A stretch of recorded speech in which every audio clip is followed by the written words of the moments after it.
What's up, guys? If you're not subscribed, please subscribe. Also, please smash that like button on the video and enjoy the show.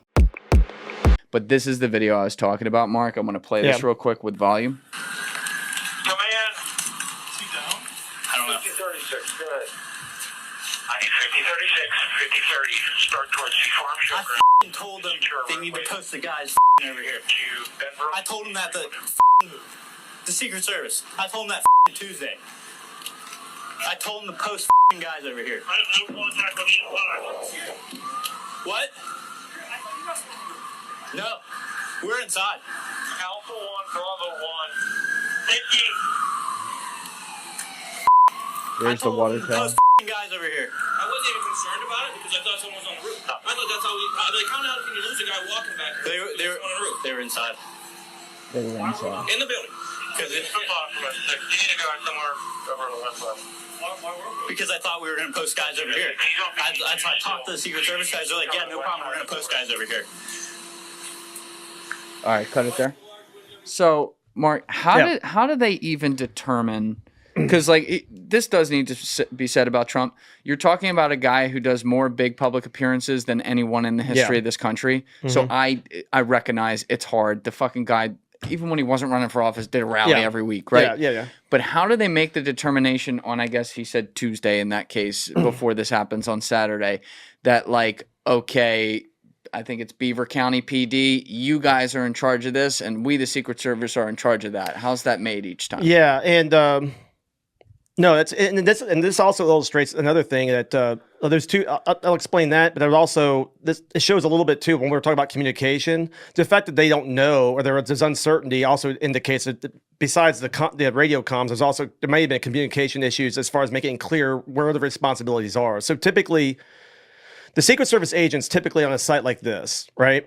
You're going to have agents typically posted in places where the decisions are made, right? Meaning, okay, like maybe where the press comes in, or where the public gets gets magged and comes in and gets screened, those type of things, depending on the dynamics of the site. Because you're not going to put a local police officer who doesn't do that on a day-to-day basis in that position, because that's not their job, right?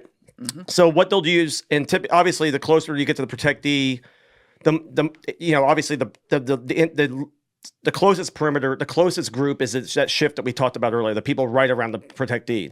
As you go out, as you get further out, then you're starting to use either agents or local police officers out that the further away you get from that inside. Think of it like an onion, the whole onion thing, like different layers. And as you get further out, you'll use or utilize the local police typically.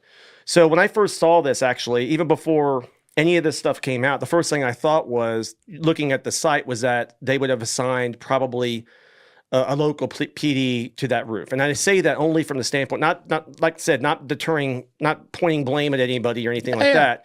Yeah. But typically you wouldn't use an agent in that situation in a typical site like that, because it's your one job is stay on the roof or wherever that the line of sight issue is. Have somebody posted there so nobody comes up there, because we don't want, because more time, obviously this is the worst case scenario. A guy gets up there with a weapon, right? But it could be just somebody going up there, a very ambitious journalist going up there to take a picture. But the whole, not that I give a shit about somebody taking a picture, but we don't want to, like you saw that video you played earlier of a guy just fucking walking around on the roof.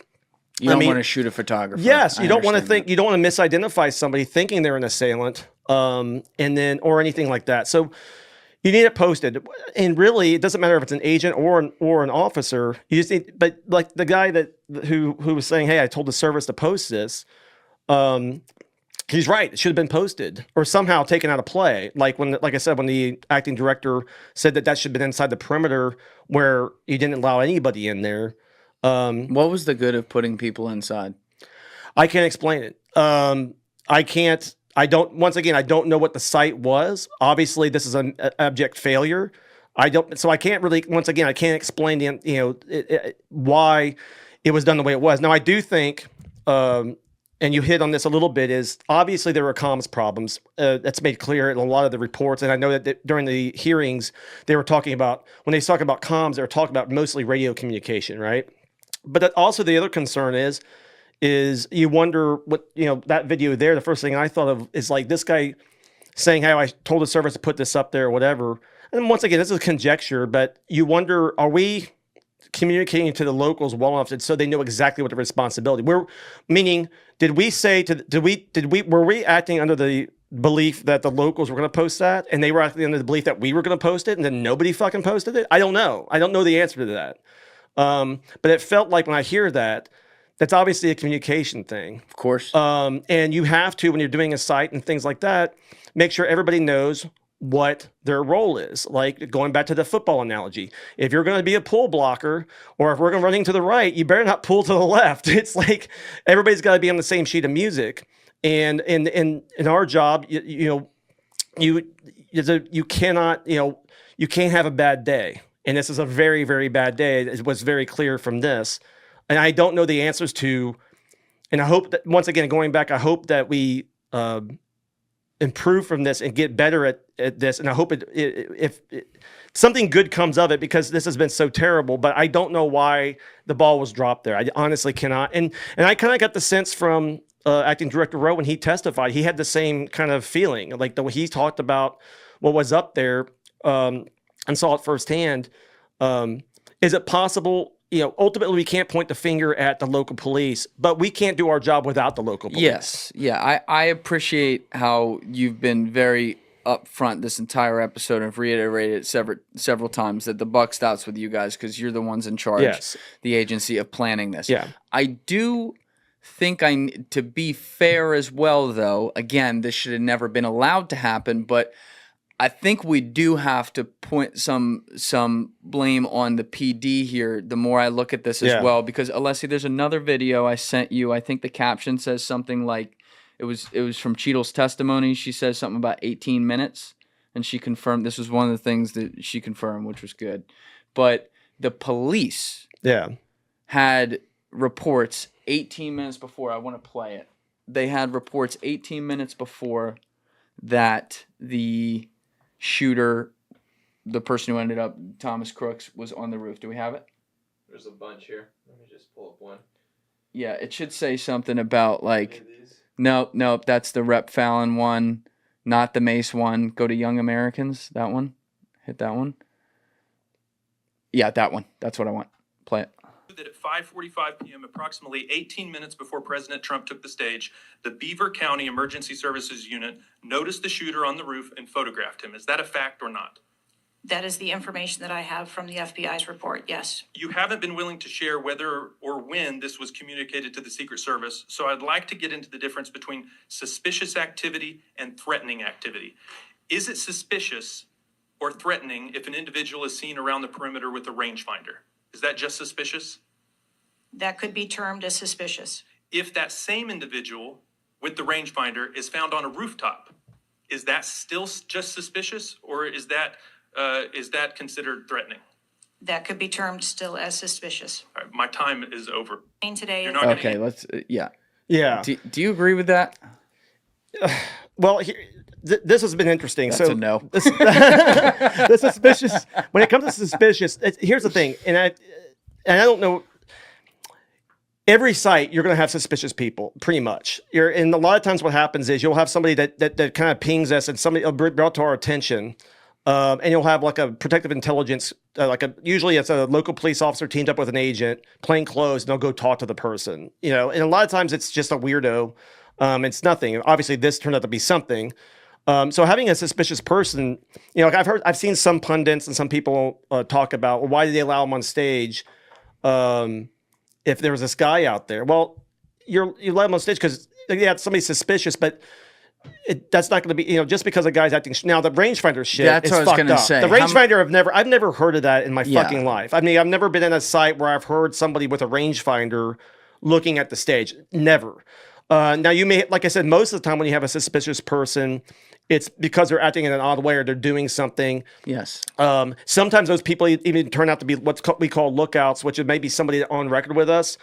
Many times they're harmless, but there'll be some weirdo that keeps showing up at sites. You know what I mean? They have some obsession or something like that with the protectee, and they haven't shown, but obviously that interest is, get your antennas up, and so we may know about that. That happens sometimes. This situation. And the unfortunate part is they never located this guy. crooks before he was able to get on that roof with that weapon.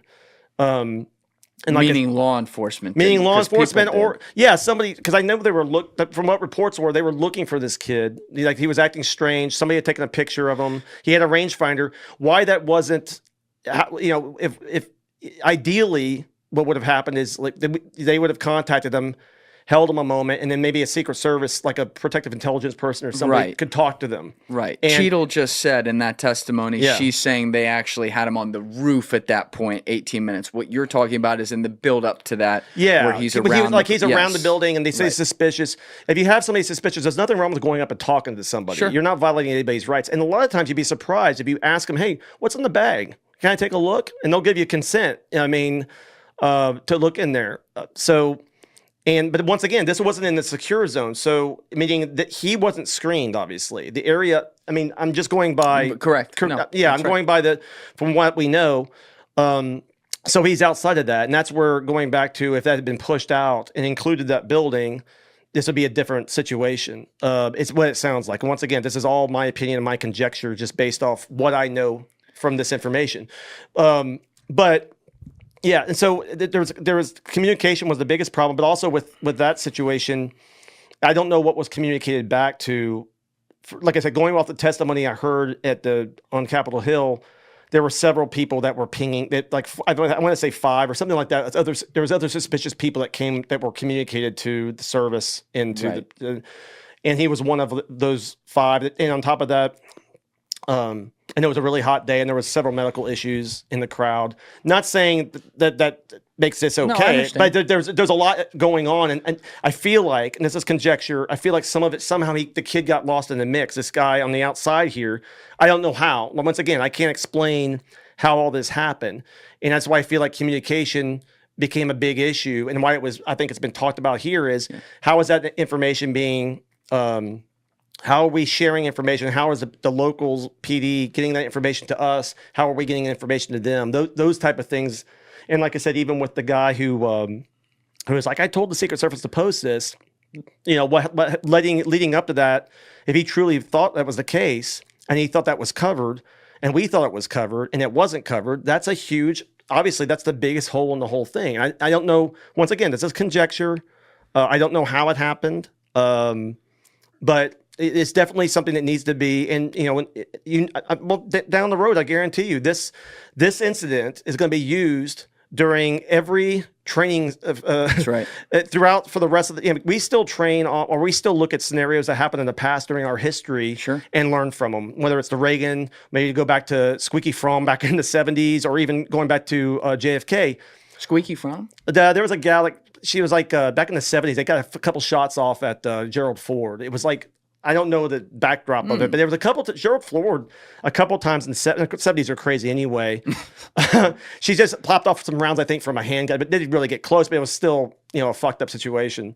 And she did it from a distance. I don't remember the whole background, but there was situations like that. And this incident's going to be used. Every class that comes in, every new agent, they're gonna use this. It's gonna be heavily investigated. There's lots of video to see how this happened and learn from it.